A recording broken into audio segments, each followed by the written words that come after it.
Well, it's the first Thursday in September, September the 4th, 2025. So we've got another live episode. Really happy to have Greg Wycliffe back on the show.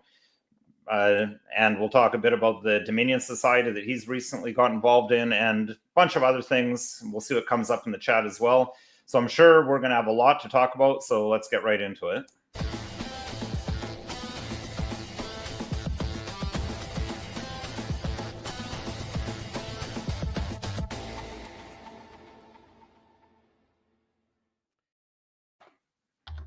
Good evening. My name is Nicholas Wansbutter. I'm a lawyer in Stratford, Ontario, and welcome to Don't Talk TV. And Greg, welcome back. It's been a while since we've had you on, or since I've been on your show. I know I've been trying to make this happen for a while, so I'm It happy. has.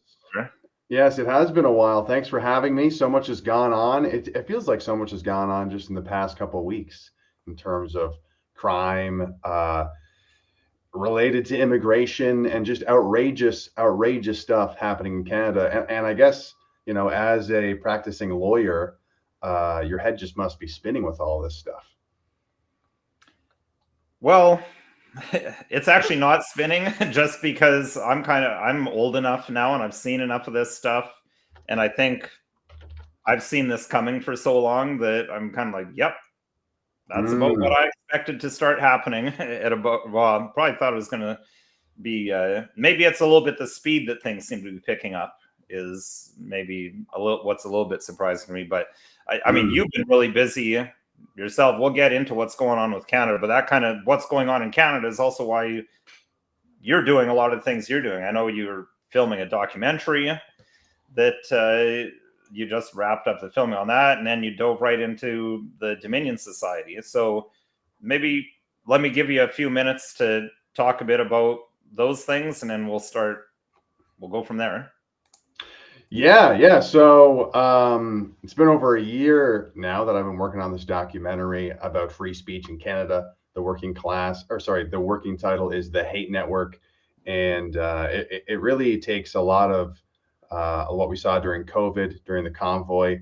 It talks about people who speak out against transgenderism in schools or just as a nurse, and all sorts of different examples. And it kind of has a common thread of, well, our institutions have very specific politics, has this very specific ideology, and it will, almost like clockwork, target people who are either loud enough, effective enough at inspiring others to kind of oppose the ruling ideology.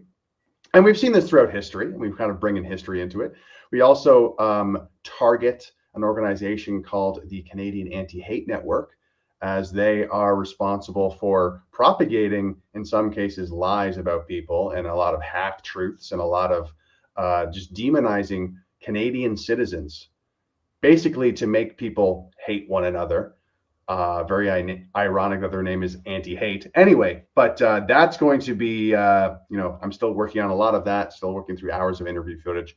But yes, it's also kind of congruent or kind of fits that I've joined the Dominion Society, as we're seeing, especially in the UK, people who criticize immigration the wrong way, people who talk about immigration the wrong way, are also people who putting up the wrong flag or the wrong sticker are getting targeted and persecuted by the police for having specific politics. So I thought it would be appropriate to hop on the board of Dominion Society, because I think that will be, or that already is, a front of contention with these kind of insane Western governments, where they're persecuting their own citizens for criticizing public policy. It's quite insane.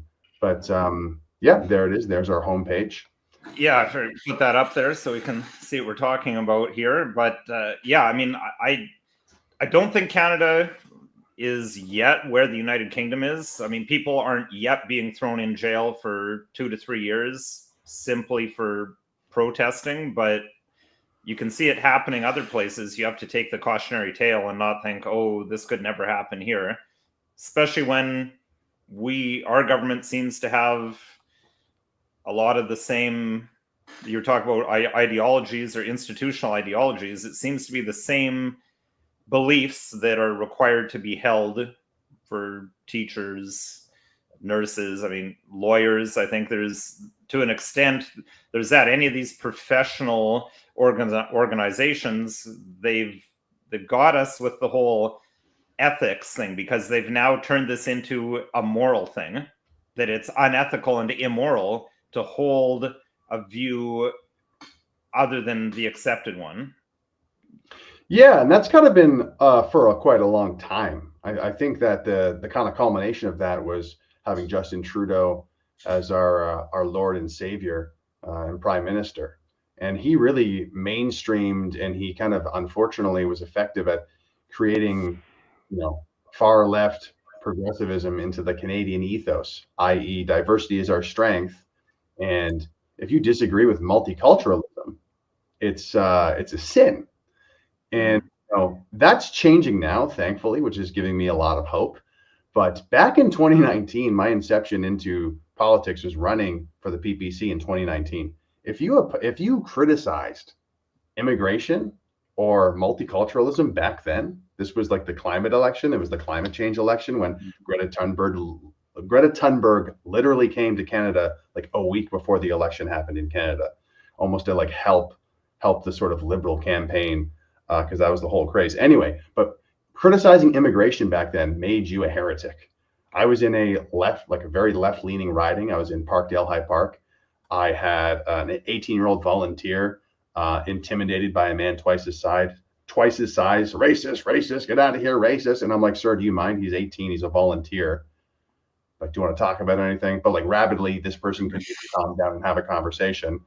Yeah, it was wild. It was wild how, like you said, how it's seen as a moral thing. And yeah, that's unfortunately, like that is baked deep into the cake. Like that has been what I say, like generational lies, like lies that have been told for basically generations, or at least since the end of World War II.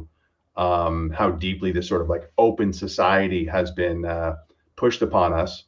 But even over the past few years, the programming is breaking really quick, because when you see some of this egregious stuff go on, this kind of disgusting stuff that triggers that disgust in people, it makes you start to think, it breaks the programming. It makes you start to think about the Canada you grew up in and how it's different, and how this person is not the same as this person, and people who came from this country are not the same as the people who came from this country. And actually there are kind of patterns, there are kind of like behavioral patterns that are significant. And if we want to have a country that we're going to feel comfortable in, we need to start talking about this stuff.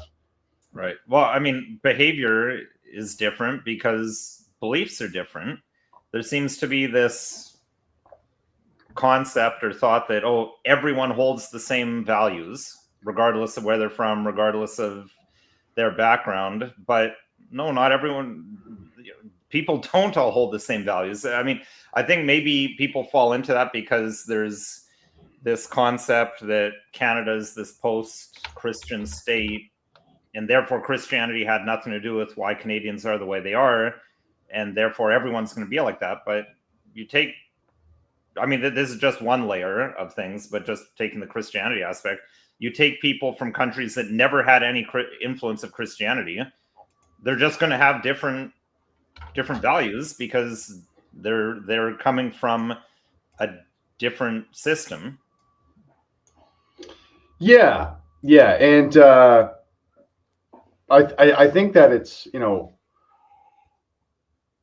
I remember a young man named Tyler L. Russell. He's like a Zoomer. He was like really into like Nicholas Fuentes way back in 2019.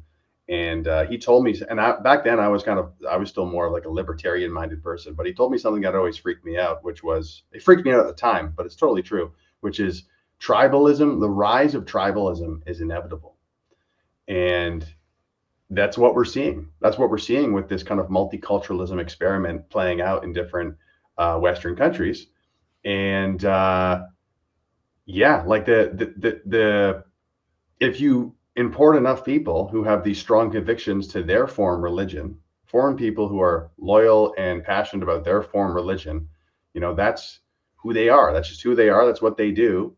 And they're going to, if their convictions are stronger than the host populations, then, they're going to start to assert their dominance culturally because they have a stronger conviction.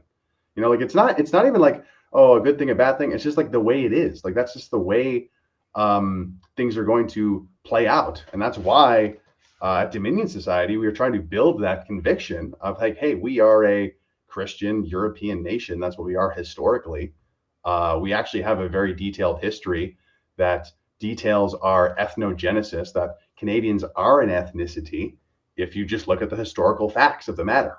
You know, and this has triggered so many people, Nicholas. It's insane. Just listing historical facts has triggered so many people. People calling us woke right. People saying that we want a white ethno state. And it's like, folks, we're in a situation right now where there's hundreds of thousands, potentially millions of people who should be deported based on our existing laws. And we clearly don't have the political will to actually enforce those laws. And people want to get all alarmed about like white supremacy and all this stuff. And it's like we have children getting raped. we have people getting executed in their own living rooms from burglars.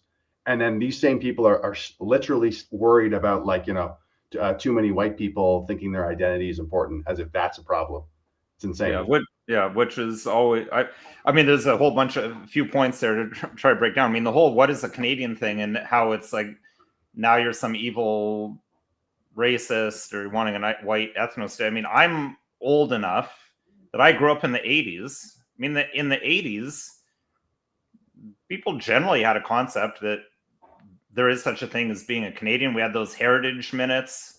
I mean, those are fantastic. Any people who are younger than me probably never saw them, but you'd have these little 1 minute things during commercial breaks where they'd give you some little story from Canadian history.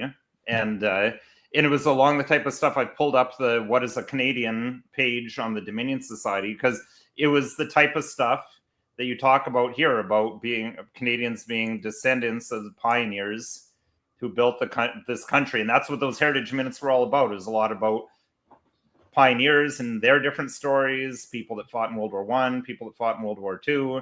And I mean, that was presented. This is our heritage. That's what called heritage moments. I mean, these are Canadians. This is Canada. This is what we're about. And you could clearly get the values, that there were Canadian values as well. Yeah. And what I like about the approach of Dominion Society is it really does come from a place of self-love and self-respect more than anything.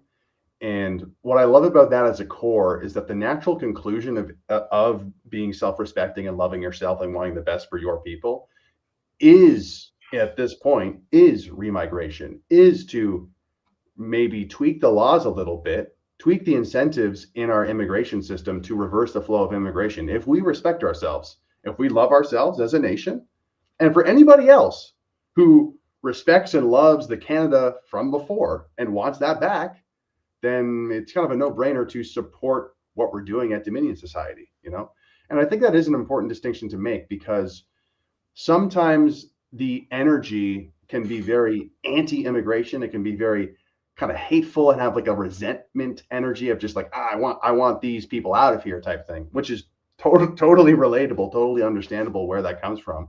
But I think that making the slight tweak in energy change of coming from the place of loving our nation and respecting its history and starting there and making it very clear that, you know, this is not like an anti-immigration thing. This is a pro-Canadian thing.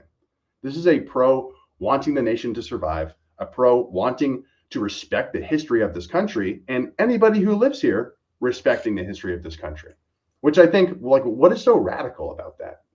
Right? Well, yeah, it shouldn't be radical. And I often try to get people to do the thought experiment, like take any non-European based country in the world and you'd ask, like, is it okay for them or good for them to be proud of their heritage? Well, of course it is. And I agree. Of course, like Indians should be able to be proud of their heritage and their country. Chinese should be able to be proud of theirs, you know, anyone. And same thing with Canadians. And people try and say, oh, well, Canada's only been around since 1867, except as we know, yeah, officially 1867, but really the Canada we're talking about was around for a long time before that. I mean, Absolutely. pioneers and settlers building what became Canada, they were here for several hundred years before that. No, I want to touch on that point just to make it's such an interesting comparison, because if there's this video that talks about here is the Ghanan culture from Ghana, these are the Ghanan people, here's what they did, here's what they do, here's their history, here's their lineage, here's their ancestry. You post that on CBC and there's going to be these liberals in tears of how beautiful it is, how beautiful these people are. And then we do the same thing at Dominion Society about what a Canadian is. And they're like, what is this? White ethno-nationalist? What is this? Oh my gosh, this is disgusting. Yeah. Nazism. And it speaks to, like I said earlier, the programming, how deeply ingrained the programming is. It's not just the past like 8 years or 10 years of Trudeau. It's kind of been generational. It's been some decades of this.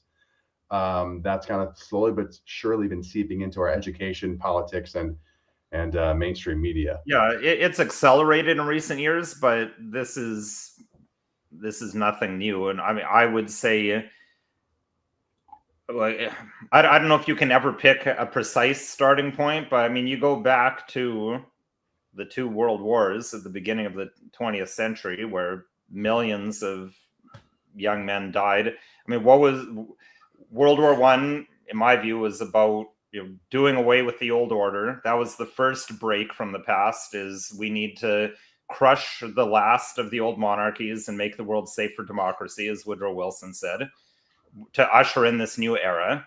And then World War II was kind of part two of that. The propaganda from World War II is the gift that keeps on giving, right? Because now you can paint anyone who's proud of their heritage, oh, well, they're like the Nazis. Because the Nazis, they were into their heritage, and look what they did. They wanted to dominate the world. So clearly anyone who's proud of their heritage, it's European, they're like the Nazis. They're going to want to take over the world and kill millions of people. So therefore, we can't be like that. We have to be multicultural. We have to be ashamed of our own heritage. And so, and then it's, I think it's progressed. It started out slowly. Like if you went back in time to the 50s, you would compare today, you'd say, hey, this seems totally different. But I think the seeds were already there. And as one of our viewers said, I agree that the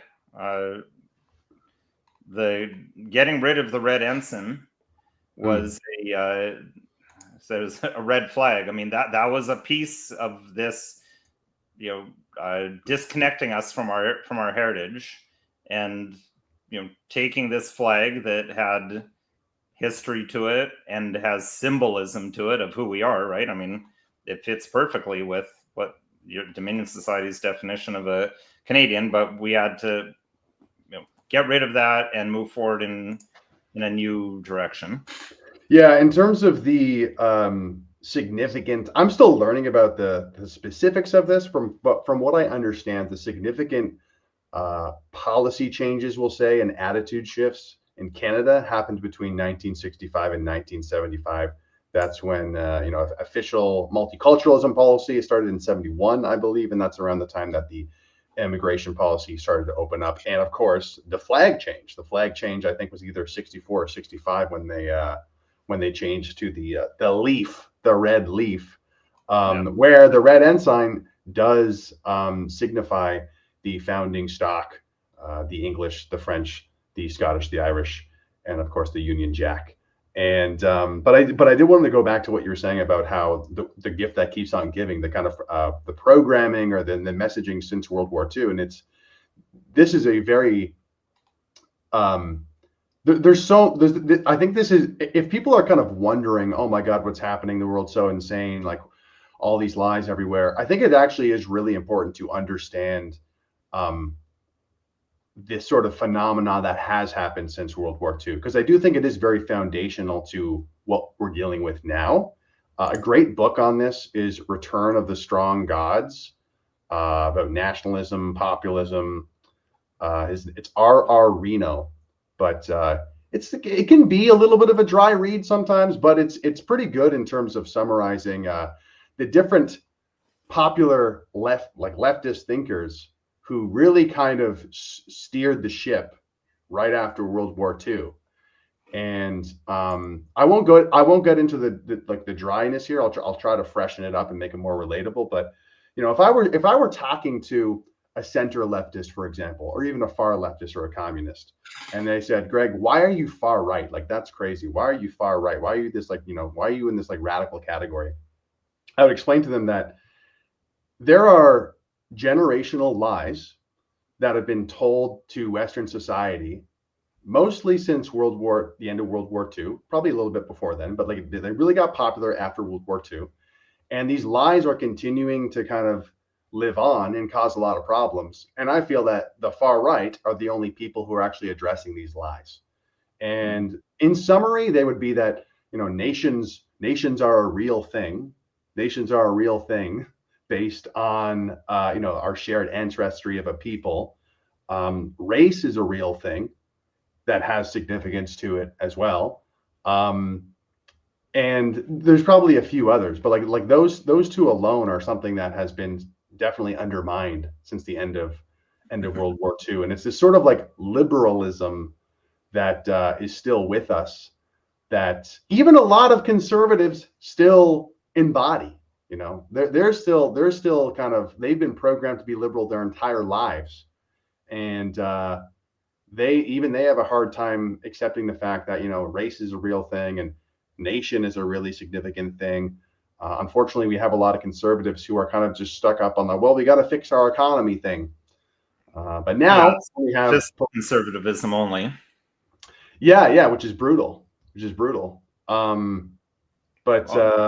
I think the best piece of propaganda, or the best thing that's helping us right now, is, quite frankly, just some of the egregious behavior of people who are some people who are non-white in Canada, or just even in America too. Killing people on the highway, doing a U-turn while you're driving a huge transport truck and not showing an inkling of remorse afterward. That shocks people. Not even so much the car accident, but the look on his face afterward. There's been so many clips over the past 3 years that have been going viral, and this is really, it's exposing that lie that there is a difference between nations. There is a difference between different racial people. Who are we kidding? And it's a pretty exciting time, because people have been programmed so effectively to not look at this, not pay attention to this. But that confrontation is obviously happening. And I think what's great about Dominion Society is it offers people a calm, cool, collected solution and a little bit of an explanation and justification as to why it's the best path forward, being remigration, of course. Yeah, so we'll talk about remigration in a minute, but just you kind of touched on something that I want to go back to, of what exactly is the Dominion Society? What is it meant to be? Is it a lobby group, or what are you envisioning it to be? Yeah, Dominion Society is a vanguard movement. So it wants to inspire and influence not just political parties, but it wants to inspire Canadian culture, the culture of the Canadian people. And it wants to frame Canadian nationalism as being a top priority, along with promoting remigration. So we want to be influencing every conversation that we can, every person that we can, to culminate in an uncompromising voting bloc. A voting bloc. We eventually want to have 1 million Dominion Society members across Canada. And it's like, hey, political party, hey, political candidate, we're only going to vote for you unless you, we're only going to vote for you if you push these remigration policies. So if you want 1 million votes for your party, then maybe you should include that in your policy, and maybe you should start talking about this. And some people, I think, are incorrect to assume that it's just a right-wing thing. I think there's actually a very growing appetite for remigration policies coming from the left. Let's talk about the temporary foreign workers. How does that, if you're a workers' rights guy from the NDP, how does importing cheap foreign labor factor into your politics if you're constantly going to be importing cheap foreign labor to lower and lower and lower wages. If you're a true, like, leftist who cares about the worker, you would have a problem with that. And also, we've seen from various liberal politicians them actually almost being more aggressive in terms of saying we actually do need to deport these people. So I like that it's focused on remigration and Canadian nationalism, but it's also sort of broad in terms of how we are going to be pressuring every single political party, everybody in the political conversation, of how this should be the priority for our nation. Yeah, well, and it's interesting to say about how some liberals, as in Liberal Party of Canada, have been even more aggressive. I think it's because the Liberal Party of Canada, unlike the Conservatives, they're actually willing to change their policies a bit if they think it's going to earn them votes, whereas the Conservative Party seems to just be dead set on being as weak and inoffensive as possible, regardless of what the people actually want. And I focus on using the party names because I think I like the European terminology more, because in Europe, the Conservative Party of Canada would be considered liberals based on their policy by the European definition of liberal versus conservative, and the Liberal Party of Canada would be considered socialists in Europe. And I think that is actually more accurate. The Liberal Party of Canada are socialists. And I mean, fiscal conservatives, that is classical liberalism. And I guess that's really all that sort of we get from the Conservative Party. I don't even know if we would have that. When you look at Conservative premiers, I'm not seeing a whole lot of fiscal conservatism. I just realized I was on the wrong microphone. I probably sound a lot better now. Sorry about that. Shoot. Yeah, you do sound better, but it wasn't too bad before. Okay. Yeah, no, it's weird how all the words kind of get mixed up.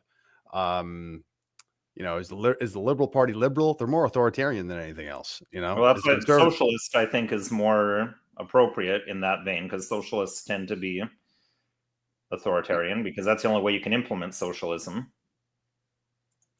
Yeah. But yeah, I don't know. I'm a broken record when it comes to this Conservative Party. I just do not think they are strong enough. I think that the amount of outrage, like, can we talk about this "do not" or "just comply" clip? Can we play that? Sure. Yeah, we got that one here because I know lots of people have been asking about it. So let me. It's outrageous, man. Yeah, it's we'll get this going here. And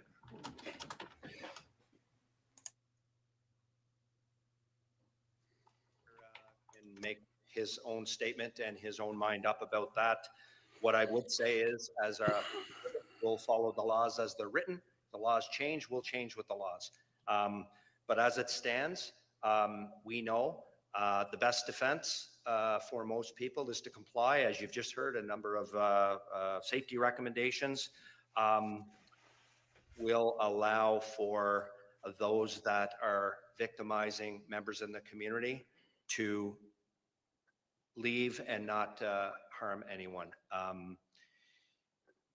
It sometimes can fall on deaf ears when members feel like they have to take matters into their own hands. And the only thing I'd say is, if we are going to rely on our community members to take matters into their own hands to solve this problem, we have all failed our community.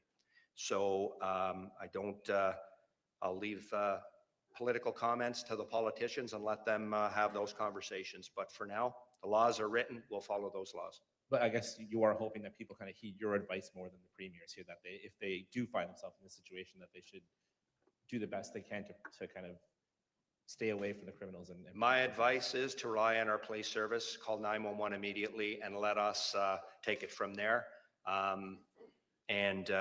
We see more often than not, when people comply, that injuries are not happening, and people are not victimized in terms of injury, or in this case, unfortunately, we've seen the loss of life in some of these incidents.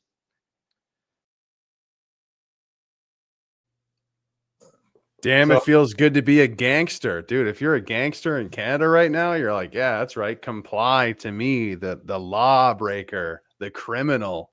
Just Mhm. comply to me being a violent thug breaking into your home. I rule. I am the ruler in Canada. I am the burglar. You must comply to the burglar. It's hard to put into words like the amount of outrage that this should be met with. You know what I mean? Mhm. Like it's hard to even kind of conceive how outraged people should be. Yeah, But although it seems that it is starting to get a little bit of traction, and unfortunately, I think it's the way things often are. Things need to get bad before people will start getting upset. Because, I mean, in fairness to the chief, there, he's actually correct about when he's talking about the laws the way they are. I think we've seen, well, there's a whole bunch to unpack there. I mean, we've seen the way the police and prosecutors enforce the law. The law of self-defense in and of itself, I looked at this way back in episodes 18 and 19 of Don't Talk TV.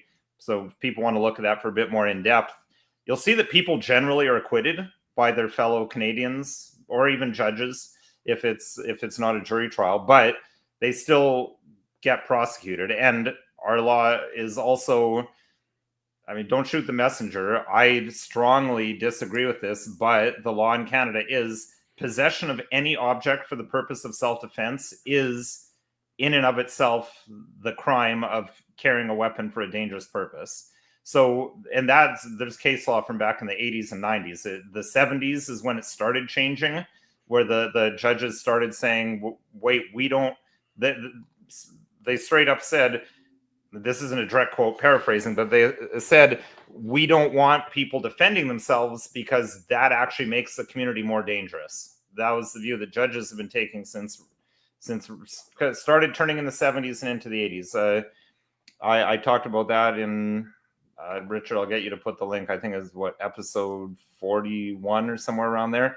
so Might what be about worth- this? Okay, This guitar? Is that like a weapon for a dangerous purpose? If someone broke into my house and I used that to like bash their head in, Well, it would become a weapon if you use it to hit someone. Like if you're just carrying it around as a guitar, it's not a weapon. Right.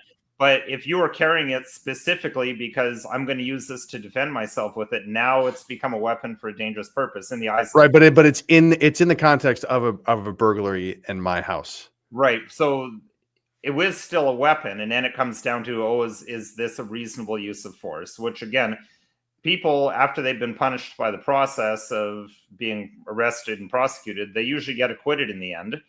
The problem is getting there, and that's why I have to say about Doug Ford talking about how, people should be allowed to defend themselves. I'm outraged by what the police are doing. It's like, well, Mr. Ford, it's your prosecutors who are prosecuting this.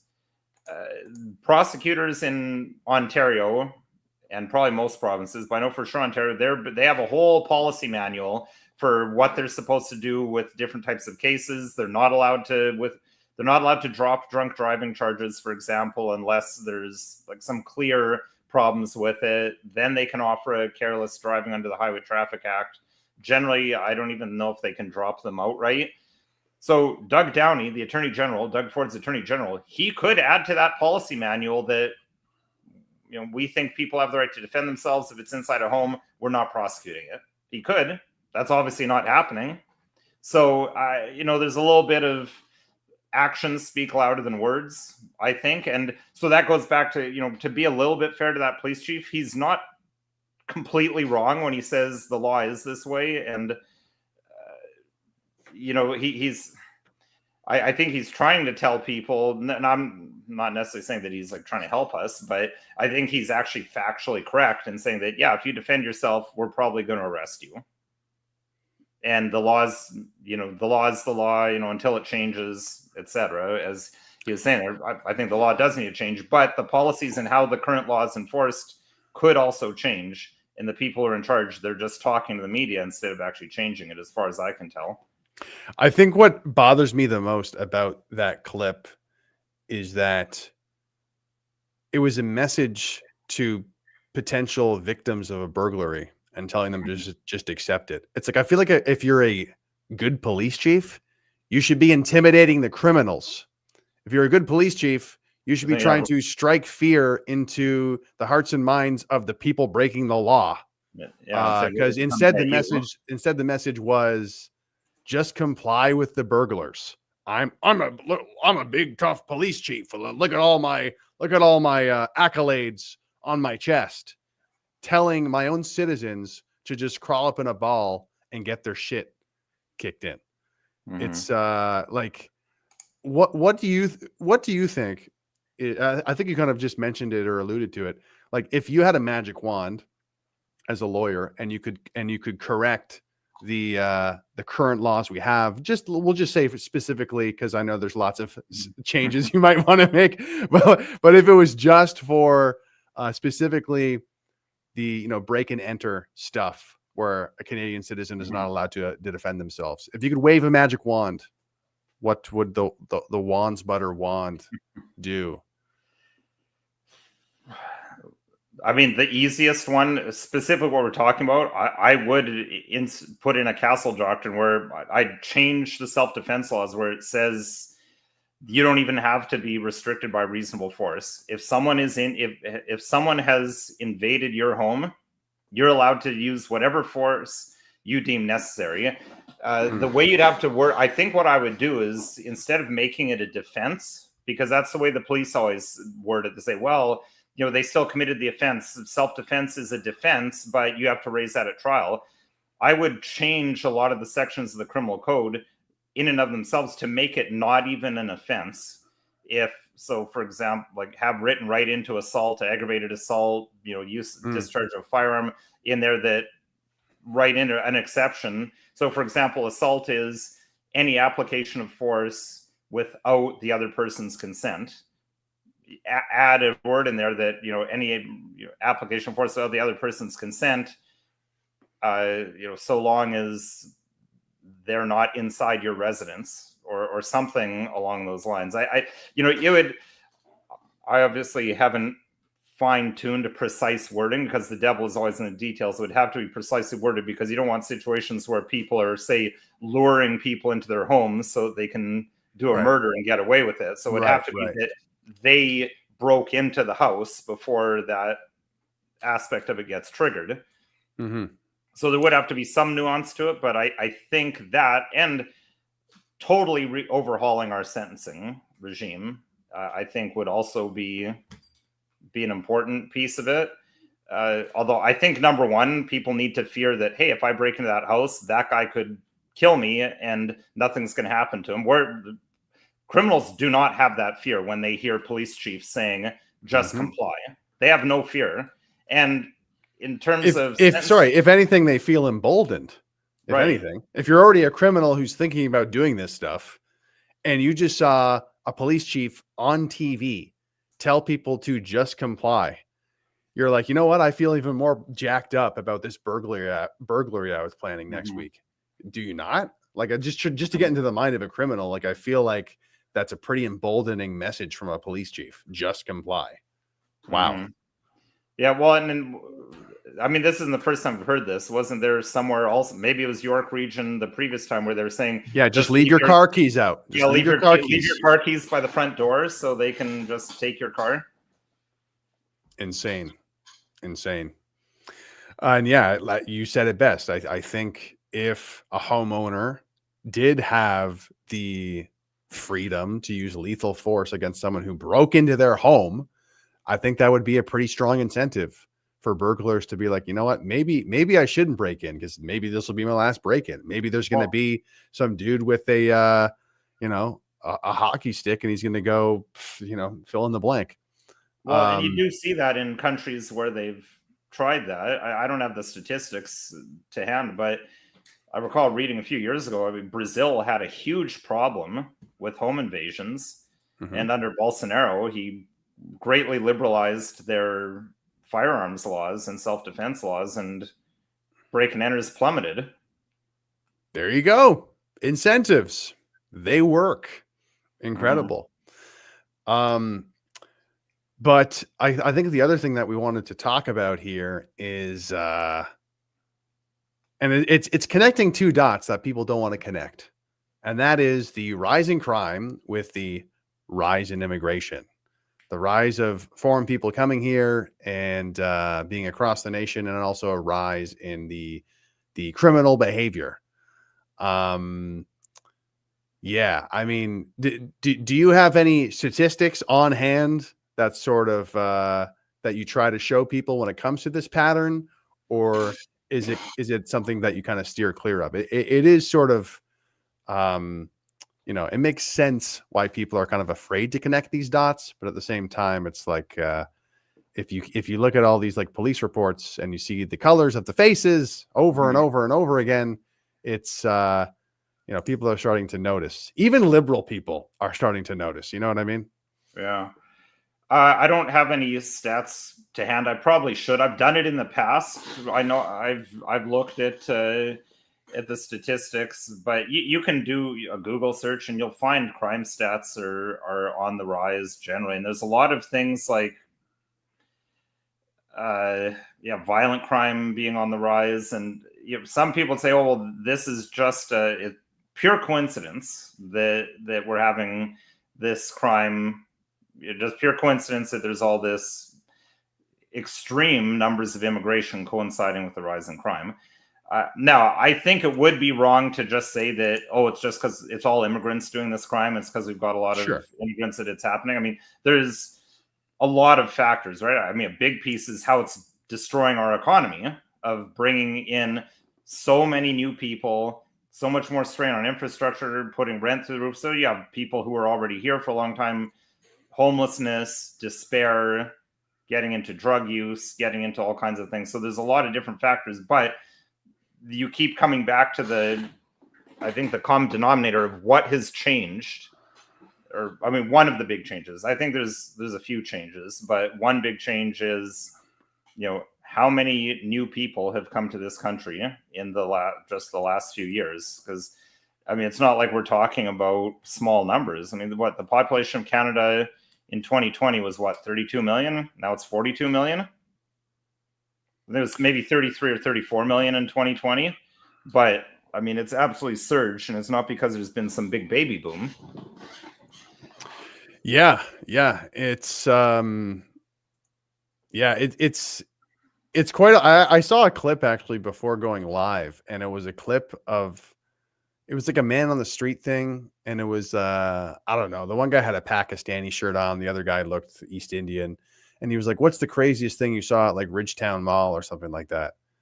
And the guy described how like a group of guys like ran up on a woman, and like it was a battery ting or something, and it's like, did you see a rape? And he was like, yeah, I wish I would have like joined in or something. It's like what?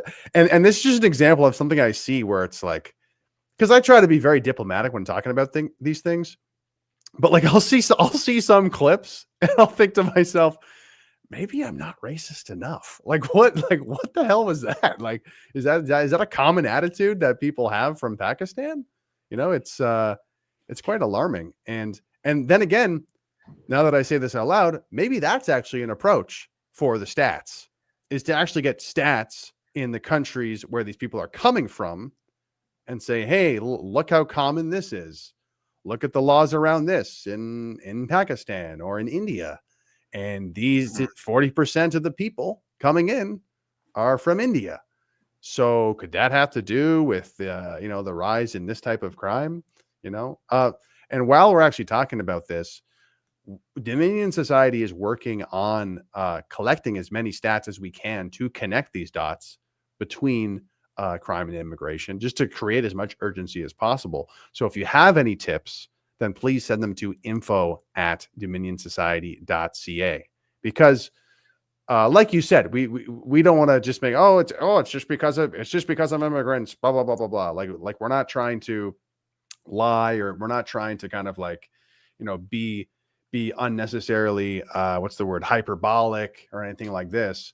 We want to have the credibility of having the stats and the truth and the facts on our side when we're going to be kind of connecting dots like this. So if you do have any stats, if you do have any tips, info@dominionsociety.ca, send us an email with a link, some stats anything that has kind of some credible research or sort of methodology behind the statistics would be fantastic. Hmm. Yeah, I mean, I think data is always crucial because I think that's one thing that people often criticize our government for, the people that are doing policy. You know, they never want to talk about the actual statistics or the actual data. It's more about, you know, feelings or their moral view of what's right to do, regardless of what the actual facts are. Have you ever looked at Canadian crime statistics? I only tried to look at it once on StatsCan. And if I recall correctly, the way they break down like race or ethnicity was really odd to me. I could be wrong, but like I'm pretty sure I did this like a year or two ago, and they had like the wildest different categories. Like I feel like they had like 4 or 8 different like First Nations ethnicities, like indigenous ethnicities. Like that was broken down into like, you know, 4 or 5 different categories of like all these different specific type of indigenous races. And then like only a few others besides that. Like it was like, it was grossly overrepresented in terms of the options of the different ethnicities. A whole bunch of them were different, like indigenous ethnicities, which, I mean, if you look at the stats in, I think, Saskatchewan of like how often the crime is being done by like natives, I've heard it's quite alarming. But again, this is not stuff that I've dug deep into, and a little bit different from Remigration, but still interesting stuff. Yeah, well, there's a whole there's a lot going on, but of course the numbers are only as good as the reporting as well, right? So, for crime rates, that would require people to be reporting things to the police. That would require the police to be laying charges. So, I mean, that's another thing. The statistics, they're not, you know, they may not be always reliable. So, for example, if you looked up statistics, they would probably say that 0 Christian churches have been criminally burnt down in Canada over the last several years, right? The arson in Canada is not arson in Christian churches is not a problem because the police haven't made a single arrest. So they haven't proved that these are actually arsons. But I think when you see, obviously that's happened, right? I think it's over 200 now. 200 churches burning down? Mm-hmm. Oh, really? I thought the number was hanging around like 140 or something like this. I didn't realize it was that high. But speaking of that, because I have a direct sort of example of like how are the statistics reported. Anthony Housefather, August 31st, he posted this letter talking about the safety of Jewish Canadians. And in the letter, he talked, what was the stat? Let me find it. Right now, Jews make up slightly more than 1% of Canada's population, but are the victims of 70% of reported religious-based acts of hate. And I thought, I commented and I actually ratioed him. I said over 100 churches have burnt down in Canada over the past few years, and Christian singers get routinely banned from performing. You know, not to mention the statues that are toppled of our Christian historical figures like Sir John A. Macdonald, etc. Mm-hmm. Like, is that form of hatred factored into that 70% figure? You know, like, are we not counting? Why wouldn't we count Sir John A. Macdonald as a Christian who's being attacked by Antifa? Is that not an act of hate? Is like these over 100 churches burning down? Is that how, you know? If Jews are targeted 70% of the time, like how big is the percentage? What was the methodology of collecting this? You know, of these. Well, stats? the methodology, and what is considered? What is their definition, or what do they consider a hate crime? They're probably considering what's been charged. I can tell you, in 20 years as a criminal lawyer, I've yet to see anyone charged with hate crime against a Christian. Yeah. And it's disproportionately certain groups where you get charged. I mean, just because you're speaking specifically about Jews, no other group has a law specific to them, making it a crime to in any way downplay, although they don't define what they mean by downplay, but to downplay an event from their history where they were victims of persecution. Like it's so the Holocaust, right? That was a private member's bill from the Conservative Party of Canada. You're not allowed to downplay any aspect, and I've said I had problems with that because it's so vaguely worded. I don't know what they're outlawing because it's so vaguely worded, but they have that. So of course you're going to get more crimes when they're the only group. Like if someone denied the Armenian genocide in Turkey, that's not a crime. So of course that's not going to show up in their statistics. Or if someone denied the Holodomor, the death by starvation of millions of Ukrainians by the Soviet Union, that's never going to show up in hate crime statistics because it's not a crime to say that that didn't happen, or to say that, well, they deserved it, so Stalin was right to do that. Perfectly legal to say that. So, I mean, that's got to skew the statistics as well when one group has a very law specific to them that no one else has. Yeah. And I saw, actually, just while we're on this topic, I saw a tweet. Some guy in the States said something along the lines of like, oh man, when you come out to support Israel, like you get so much hatred for it. And like, no one ever talks about the hatred that Israel gets. And I'm like, hold on. And I actually asked Grok, and I asked Grok, out of all identifiable racial and religious groups, which group has the largest number of speech laws across Western countries that are uniquely and specifically written in regards to that specific group's identity? Give me a one-word answer. And even Grok was like, Jews, because there's specific Holocaust laws across the board in a whole bunch of different white Western countries. So it's like, not only are people talking about the hatred towards Jewish people, but like they have the most laws out of anybody specifically for them, or for something based on their identity, which is, as you mentioned, the Holocaust. But pretty interesting stuff. Yeah, I guess you just, you said it in such a way so that the algorithms aren't going to shut down this video, but I already said it in the way that YouTube's probably going to pick up that I said that, and therefore you can't see the video or something, because I mean, we're not even talking about, we're just talking about the fact that there's a law making it illegal to deny, downplay, or justify. And if Bill C-63 were in effect, this would count as a thought crime, right? This would make me or you a potential hater just based on talking about it.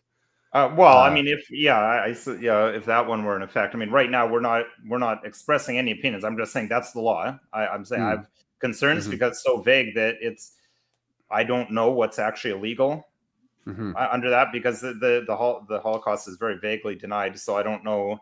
But anyway, I did a whole episode on that. We don't need to go into that in any more detail. But I don't want to keep you too long. I'm greatly enjoying our discussion, but I'm sure you've got places to be. I've got places to be. But just to talk about remigration a little bit more. Sure. People probably know what we're talking about, but maybe if you could give a little quick synopsis of what do you mean when you say that, or what's the Dominion Society pushing for when they say that that's something that they're advocating for? Yeah, absolutely. So what is remigration? A lot of people ask this question. And well, let's first talk about immigration policy. Immigration right now in Canada, we have a robust immigration policy that has everything from the refugee program, the temporary foreign workers program, the family reunification program, the international students program. There's the point system with the immigration system. And those robust policies right now, they all incentivize foreigners to come here and exploit our social services. There's a lot of other kind of sort of incentives, but right now it's kind of like really easy to take advantage of these policies as a foreign person to show up and to start exploiting our social services. So that's like, obviously relying on our healthcare system, whatever it is. Remigration is simply taking the immigration policies we have and reversing those incentives. So changing the different programs, changing the kind of the how they're structured, how they work, and creating them so they incentivize people for foreigners to return to their homeland or to not exploit our social services. And there's a lot of really great things in there, because a lot of, not a lot, but there's definitely a trend of immigrants coming here or foreigners coming here, working, and then siphoning all of the money back home, siphoning all the money they make back home. There's instances of immigrants or foreigners coming here, not assimilating at all, not even trying to assimilate, and just kind of doing their own thing. That's not what we should want as a country. We should want people to learn French or English. This isn't really complicated stuff. And Quebec has done some things that allude to that. And we actually at Dominion Society, we steal a few things from Quebec and what they've been doing. And like, let's make that nationwide. Let's make that federally across the country. But I do kind of want to get your opinion on this, because I don't know if you've read our 10-step remigration plan, but you can check it out at our website, dominionsociety.ca. Just click on what is remigration, go to the bottom of the page. There's a 10-step remigration plan there. But some people have read this and they're like, this is authoritarian. And it's like, I guess like wanting to change the law and then enforce it is authoritarian, I guess.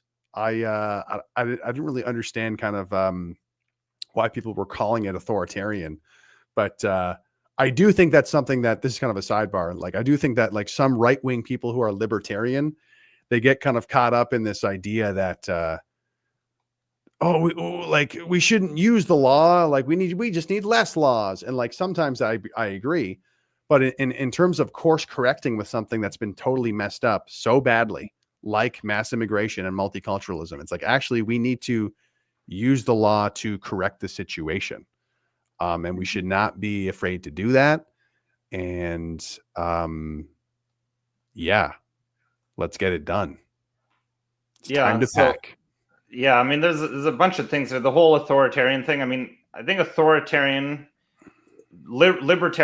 I think, got a big boost from COVID-19 because they saw what went on. Oh, that's authoritarian, therefore authoritarian bad, like just all the time. And you'd see things like the Freedom Convoy, which was there. I mean, frankly, it was, the anarcho-capitalist dream of how they think society would work if anarcho-capitalism was actually a thing. I think it was very particular to those circumstances. You look through history, anarchy never, there's always someone's going to come in. I think I don't think authoritarianism is really that bad of a thing. I'm in favor of more limited government, but there's a difference between an authoritarian government and one that's more limited. We have authoritarian and broad reaching. Sometimes you need authoritarianism. I mean, we're talking about actually enforcing the law or putting criminals in for lengthier sentences. Well, arguably that's authoritarian, right? Because if you're living anarcho-capitalism, there are no law courts. There's no police. There's no laws. It's just complete people doing whatever they want. So, you want me to have a driver's license? That's authoritarian. Oh my gosh. Yeah. So yeah. I mean, but as you say, enforcing the laws we actually have, that's not I don't think that's authoritarian. I mean, I think the whole authoritarian thing gets thrown around when people don't like the law that's being enforced, but then they're okay with authoritarian in other things. I think that goes back to how wide-ranging or what areas the government is authoritarian in. So I agree government should be more limited. But in terms of your 10-point plan, the interesting thing is I think step 2 of your plan is actually is already being talked about by the Liberal Party of Canada. Unfortunately, they're skipping over step 1, which is a total moratorium on immigration, which I think needs to be done. I mean, that's not authoritarian. That's just, look, we got a situation, we've got to deal with it. So let's put the brakes on so we can figure out what's going on and stabilize the situation. Abolishing the temporary foreign worker program. As I said, there's already talk about that happening from the government restricting birthright citizenship. There's nothing authoritarian about that. That's just, I think a country has a right to determine how you become a citizen. That's any group of people have the right to determine how you become a member of that group. So a country is just that writ large. Making Canada less affordable for immigrants, arguably that's anti-authoritarian because we're talking about less government subsidies. Like if you look at it from that perspective, right? You could look at it from like, well, we're not. You can make it less comfortable without actually being discriminatory towards people. It's actually the opposite. You just treat everyone the same. Like, I mean, my wife's an immigrant. Her family fled communism to come here, but guess what? They didn't get a dime. They had to pay the government back for their flight, even though they're refugees. They had to take a loan from the Canadian government and pay it back. And none of the incentives that are around now existed back in the 80s. So they just showed up and they had to work like everyone else. So I would argue that's less comfortable than what the current situation is. You can find all kinds of quick Google search. You'll find all kinds of the job subsidies that are given to companies to make it easier for them to get jobs than for people who are Canadian citizens.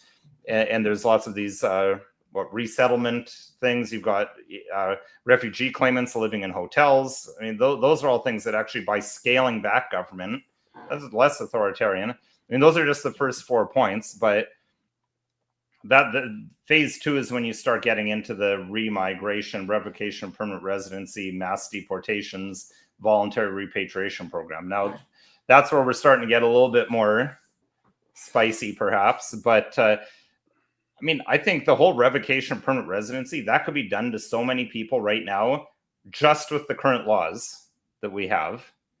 And I'll just show this quickly, just to look at Government of Canada reasons you may be inadmissible to Canada. So just looking at the current laws, you could be inadmissible if you committed a crime. Well, as we know from what were the statistics last year, the Canadian Armed Forces, when they started taking non-citizens for the first time, over 100,000 people applied. Like something like 1,500 were accepted because everyone else failed the screening check that the Canadian Armed Forces has. So that makes me think there's a lot of people that haven't been properly screened by Immigration Canada or screened at all. You could probably get rid of a bunch of, have a lot of people that would be deemed inadmissible for a criminal record. Now, medical reasons is an interesting one, because if your medical situation causes excessive demand on health or social services. Oh, wow. So, I mean, I think everyone would agree there's some, there's some excessive demand going on our health and social services right now. That could be a reason that you could deem all sorts of people would be inadmissible. And then financial reasons, if you're unable or unwilling to support yourself and your family members. Now, a lot of them have jobs, but there may be people that don't have jobs. Misrepresentation, false information. I mean, I don't know if you saw that CBC thing where within 5 minutes, CBC was able to get a bunch of fake job offers to get visas under false pretenses to come to Canada. I don't know if you remember seeing that one. Or even just having a family member who's inadmissible. So these are under the current laws. I'm sure. And sorry for context. What page are you on here? Like what is this? This is specifically for. I'll put the link here in the immigration, chat. Citizenship, live in Canada. Find out if you're inadmissible. Find out if you're admissible. Okay. There you have it. There you have it, folks. I mean, that's just a summary. Obviously, I'm not going into the actual Immigration Act, but I think we can rely on the government website. In fact, that's a principle in law, that you can rely on official publications of the government to understand what the law is. So just from that quick review there, I think a number of the parts of the Dominion Society's plan there could be done without even changing the current laws, just enforcing in a perhaps more strict or robust way the laws that are currently on the books. Absolutely. And this kind of goes back to it's funny how the conversation kind of gets twisted around, right? Like as I mentioned, there's been some people in the right-wing space who call themselves right-wing, who are like, oh, this is authoritarian, or this is like a white ethno thing. And it's like, folks, there are hundreds of thousands of people who are overstaying their visas, and if we want to enforce those laws, we need to deport them. And there's like very little willingness to enforce the existing laws. So this represents like a much, much bigger problem, where it's like, if we're going to have these laws and not enforce them, then what do the laws even mean? What does this country even mean? And like, really, it's about building that backbone because like if we don't have that backbone, we're just going to continue to get, sorry to use the language, but like invaded by foreign people who are going to be exploiting our sort of lack of a backbone, our jellyfish kind of doormat nature. And that's exactly what needs to change. And that's why I think simultaneously asserting who we are as a country, who we are as a nation, starting with our history, is important, because it starts with that, like the self-respect of that fact, of that truth as the foundation. And the natural thing after that is like, that's why we need to enforce these laws to protect that. Yeah. And it's, the word racism's come up a lot during this podcast, because that's always the accusation. But in my view, I haven't heard, neither of us have said anything about that we hate people from other countries. It's just, you're allowed to have your own country. And I always return to that. Like, how would this conversation be taken if it was taking place in another country? Or like, what if, they always talk about, well, colonialism in Africa, all these white people moved to Africa. Well, you're saying that's bad. Aren't you saying it's bad for people to be displacing the population that's already there? Now they would turn it around and say, well, that applies to Canada because Canada was all stolen. I mean, that's a whole other topic that we don't have time to get into in terms of the history of Canada and how many people actually lived here, how much of the land was unoccupied, how all the treaties panned out, and how many roads were there, how many towns were there, how many buildings were there, how many structures were there, where did they come from? We don't have time to get, you could do a whole 2-hour episode probably just talking about the history, which isn't taught in schools. So people don't, you'll get a few sound bites from CBC, but I don't think very many people have actually looked into like the actual, like what actually happened. Read some of these actual treaties, read some firsthand accounts, read things that were going on. There's a lot of epic things in Canadian history, and I hope to learn a lot more about it, because I think I'm actually a great example of a bad example. Like I'm a great example of a bad example. And I mean that as in like, I grew up, I'm 36 now, but I grew up like in the 90s. And through the education system, I can tell you offhand, it was Canada's a cultural mosaic. Juno Beach, Vimy Ridge. And then pretty quickly it goes straight into like, we had brave soldiers in World War II. Upper Canada, Lower Canada, maybe heard a little bit about that. And then honestly, it goes straight into the heritage minutes that you mentioned. Maple syrup, hockey, poutine. Like it goes straight, like after those like few touch points, it goes straight into like sort of this very shallow version of understanding what it means to be Canadian, not one that's based in history. And that one, like here's another thing that relates to that. There's a beautiful park called Algonquin Park in Ontario, probably the best place for camping and canoe camping in definitely in Ontario. And there's a really highly recommend this hike. It's called like the Track and Tower hike. But when you go on this hike in Algonquin Park, you can just drive in, drive out. But when you go on this hike, you can get a little like brochure that kind of explains different parts on the hike. And there was a highly trafficked railroad that was going right through Algonquin Park back in the day that had like so much lumber that was going towards I guess like somewhere the St. Lawrence, and it was for the war effort. And it's crazy because like you look around, you don't see the railroad at all. But like just to hear about like the logging industry in Canada and how robust and intense it was. And it's like, this is something that connects me to this country and connects me to the land. It's like Algonquin Park is doing a better job at making me feel like a proud Canadian, much more so than the CBC is, but like, things like that, I really want to learn more about, because I think it just kind of connects the beautiful landscape to the beautiful people who helped develop the nation. It kind of like it marries those two things.